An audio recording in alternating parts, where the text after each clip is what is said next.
మందార చెట్టు లేని ఇల్లు అంటే నాకు తెలిసి పల్లెటూళ్ళలో ఉండదనే చెప్పొచ్చు. ఆ మందార ఆకులు, ఆ మందార పువ్వులు అందరి జుట్టు పాలిట ఒక వరం అని చెప్పొచ్చు. చాలామంది మందార పువ్వులు, మందార ఆకులు ఏదో రసాలు తీసి పెడుతుంటే ఏదో పిచ్చి జనాలు ఏది పెడితే అది పుస్తే వస్తాయి అనుకునేవాడిని నేను కూడా. కానీ ఏంటి ఇంతంతమంది మందార మందార మందార ఎవరి నోటిన్నా మందార అంటున్నారని, దాన్ని అసలు సైంటిఫిక్ స్టడీస్ ఏమైనా ఉన్నాయా, ఎవరైనా చేశారా అని వెరిఫై చేసాం.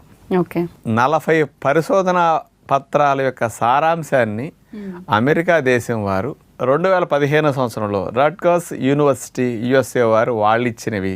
ఇంకొక స్పెషల్ది, తెల్ల జుట్టు రాకుండా నలుపుగా ఎక్కువ రోజులు ఉండేటట్టు మందారాకులు చేస్తున్నాయని central leather research institute Chennai వారు 2003 సంవత్సరంలో పరిశోధన చేసి మందారాకుల మీద స్పెషల్గా ఇవ్వటం జరిగింది.